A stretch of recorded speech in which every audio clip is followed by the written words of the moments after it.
프로쌤의 후다닥 세계사 그 50번째 시간입니다. 지난 시간에 이어서 49강에 이어서 이번 시간에는 동남아시아와 서아시아의 민족운동에 대해서 살펴보도록 하겠습니다. 원래 이 단원의 주제가 인도, 동남아시아, 서아시아의 민족운동 아니었습니까? 근데 인도의 민족운동을 설명하는데 시간이 약 13분에서 15분 정도 써먹어 버려서 선생님이 끊었습니다. 동남아시아와 서아시아의 민족운동을 좀 나눠서 볼 텐데요. 나라들이 좀 많이 있죠. 8개 정도의 나라를 7, 8개 정도의 나라를 살펴봐야 되기 때문에 좀 빠르게 진행을 하고, 그래서 먼저 선생님이 동남아시아 지도를 대충 먼저 그려봤습니다. 지금의 베트남, 라오스, 캄보디아 이쪽 지역은 프랑스가 이제 식민지로 차지하죠. 그래서 프랑스령 인도 차이나 반도, 프랑스령 인도 차이나가 됩니다. 프랑스가 차지하고 있죠. 그런가 하면 이제 지금의 미얀마 지역, 당시로서는 버마라고 불렸던 지역과 미얀마 버마 지역과 그리고 인도까지는 다 영국 식민지 아닙니까? 여긴 또 영국 식민지입니다.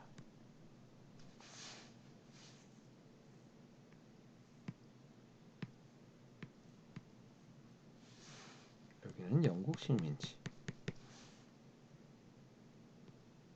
여기는 프랑스 식민지.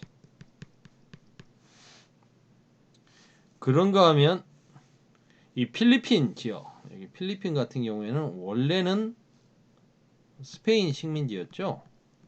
근데 미국이 이제 스페인과의 전쟁에서 승리하면서 이 필리핀과 괌 등을 미국이 가져갑니다. 나중에는 여기는 에스파냐, 스페인 식민지에서 미국 식민지로 바뀌게 되는 거죠.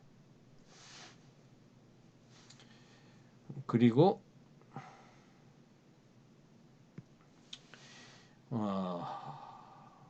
지금의 인도네시아 지역 같은 경우에는 색깔을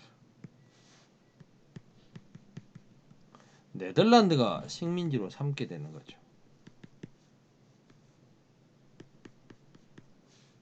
또 네덜란드 식민지입니다.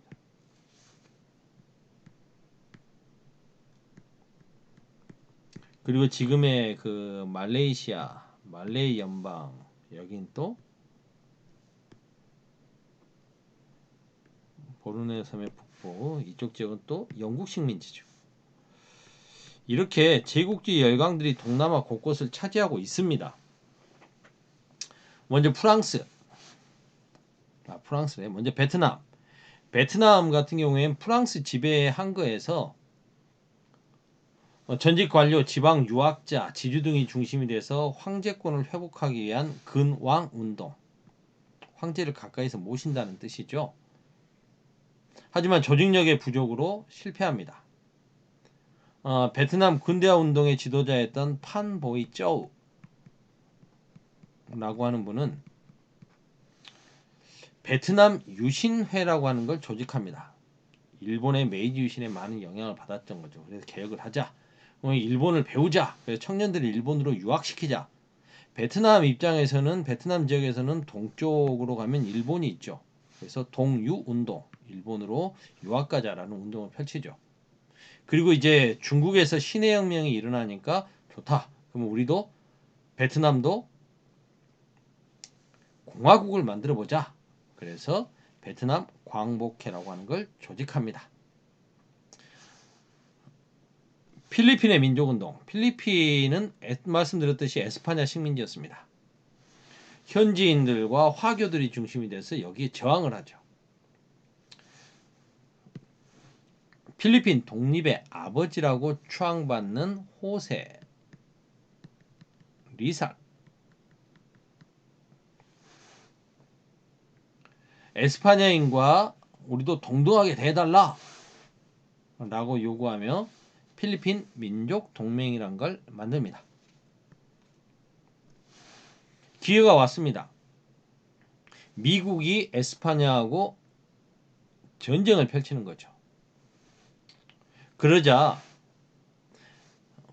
미국은 에스파냐를 물리치기 위해서 그 필리핀 지역 안에서 자생적으로 일어나는 필리핀인들의 도움을 받고 싶어 했습니다. 아기날도 장군은 독립을 약속한 미국을 지원하죠. 그리고 이제 에스파냐가 전쟁에서 지자 필리핀 공화국을 선포하고 대통령에 취임하기도 합니다. 근데 승전한 미국이 약속을 어겨버리죠. 그러자 이제 아기날도는 친미에서 반미로 돌아서게 됩니다. 그래서 또 미국에 저항하는 독립운동을 민족운동을 펼치게 됩니다. 인도네시아 네덜란드의 지배를 받고 있었죠. 지식인과 이슬람 교도들이 중심이 돼서 이슬람 교도 상인들이 중심이 돼서 이슬람 동맹을 결성해서 이제 저항을 합니다. 천주교, 크리스트교 반대 운동을 펼치면서 이 인도네시아의 전통과 이슬람교를 지키려고 하는 그런 단체였죠.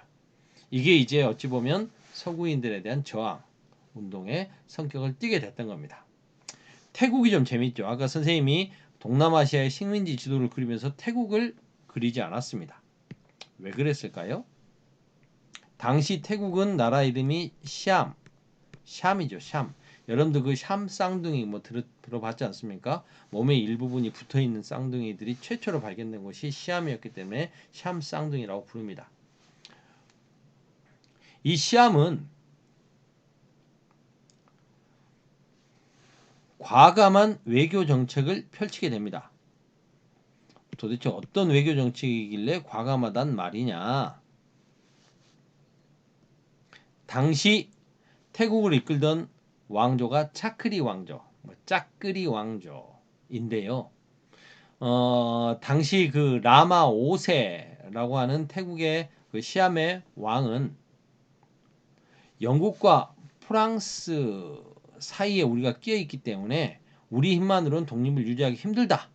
그래서 프랑스에게도 일부 프랑스령 인도 차이나 연방의 일부 땅을 떼주고 영국에게도 버마 쪽, 미얀마 지역의 일부 땅을 떼주는 거죠. 그러면서 영국과 프랑스의 완충지대로 자신들의 독립을 보장받았던 겁니다. 이게 시암이죠. 나중에 이제 나라 이름이 타이로 바뀌어서 지금의 태국이 되는 겁니다. 그래서 동남아시아에서 유일하게 독립을 유지할 수 있었다. 서아시아, 지금의 중동 지역이죠. 사우디아라비아 지역, 뭐 지금의 중동 지역은 다 오스만 제국의 지배를 받았지 않습니까? 근데 이 아라비아 반도에서 압둘 와하브라고 하는 지도자가 이슬람교 초기의 그런 순수함을 되찾자라고 하면서 와하브 운동을 일으킵니다. 압둘 와하브가 와하브 운동을 일으키죠. 이 와하브 운동은 아라비아 반도를 통합하는 하나의 이념적 기반으로 작용하면서 이 와하브 운동가들이 당시 이쪽 지역의 센 가문이었던 사우드 가문과 동맹을 체결합니다. 그래서 사우드 가문의 아라비아라고 하는 나라가 만들어지죠. 그게 바로 지금의 사우디 아라비아 왕국입니다. 이 사우디 아라비아 왕국 수립의 배경이 된 것도 결국 그러니까 와하브 운동이다. 그래서 지금도 사우디아라비아 같은 경우에는 이슬람 국가 중에서 굉장히 그 종교적인 색깔이 좀 짙은 그런 나라죠. 보수적인 종교적인 색깔이 굉장히 짙은 나라입니다. 이란, 페르시아 지역이죠. 당시 이란 지역에는 카자르 왕조가 있었습니다. 근데 이 카자르 왕조는 북쪽의 러시아 그리고 남쪽의 뭐 서쪽과 남쪽, 뭐 동쪽 다라고 해야겠네요. 주변의 영국 세력의 같은 이런 열강의 침략에 능동적으로 대처하지 못하고 있었습니다. 영국에 자국의 담배 제조와 판매 독점권을 넘겨줘 버리죠. 그러자 이란인들은 영국에 대한 감정이 안 좋아지겠죠. 담배 불매 운동을 전개하기도 합니다. 그럼 카자르 왕조는 왜 그랬을까요? 나름 카자르 왕조는 근대화를 하려고 합니다. 그래서 근대화에 필요한 자금을 마련할 필요가 있었죠. 그래서 자금을 마련한다는 명목으로 돈이 될 만한 독점권이었던 담배 제조와 판매 그 독점권을 영국에 넘긴 겁니다. 그러자 이제 담배를 재배하는 지주, 소장농, 판매 상인들은 충격에 빠지는 거죠. 그래서 담배 불매운동, 시민들까지 결합해서 담배 불매운동이 촉발되는 거죠. 이러한 생존권 사수 차원에서 시작된 운동이 외세 반대 운동으로 발전하게 되는 겁니다. 결국 영국의 담배 회사는 담배 독점권을 반납하기에 이릅니다. 어느 정도 성공했던 거죠. 오스만 제국. 오스만 제국은 한때 아프리카, 아시아, 유럽 3대를 걸친 대제국이었지 않습니까? 이 오스만 투르크 제국 때문에 결국 신학로 개척이 시작된 거 아니겠습니까? 하지만 이제 오스만 제국은 점차 쇠퇴하고 있었습니다. 크림반도에서 크림 전쟁, 러시아하고도 전쟁을 여러 차례 했고요. 러시아의 남하 그리고 영국의 진출 이런 것에 땅들을 계속 뺏기고 있었던 거죠. 강대국의 압박으로 점차 쇠퇴하고 있던 오스만 제국은 제국의 부흥을 위해서 근대적인 계획을 추진하죠. 그게 바로 탄지마트입니다. 중앙 집권적인 행정제도를 마련하고 신식 교육제도 도입하고 군대도 개혁하는 등의 근대적인 나라로 만들려고 했던 거죠. 헌법도 좀 만들고 입헌 군주국으로 변화를 시도했던 겁니다. 하지만 보수 세력들 이거 딱 보면 뭡니까? 대제국에서는 나름 그 기득권 세력들은 놓치고 싶지 않은 거예요. 청나라에서도 무술정변, 변법 자가운동 있었지 않습니까? 근데 그 무술정변으로 그거 뒤엎어버렸잖아요. 100일 만에. 여기서도 탄지마테라고 하는 대대적인 계획이 펼쳐졌는데 제국 부흥을 위해서 결국 보수적인 술탄들과 기득권 세력들의 반발로 성과는 미미. 또 외세 서구 열강들은 오스만 제국이 근대화에 성공하면 안 되겠죠? 자신들의 이익이 줄어드니까. 그래서 많이 방해를 하죠. 그러자 전제 정치가 다시 부활하자 근대화를 열망하던 많은 지식인들은 열받습니다. 그래서 그들은 청년 튀르크당을 조직해서 무장 봉기를 일으킵니다. 그리고 헌법을 다시 부활시키죠. 근대화 산업을 육성하고 교육과 세제 개혁 등의 개혁을 추진합니다. 딱 13분이네. 아까하고 똑같네요. 13분, 26분. 50강은 여기서 마치겠습니다. 부쌤의 후다닥 세계사 50강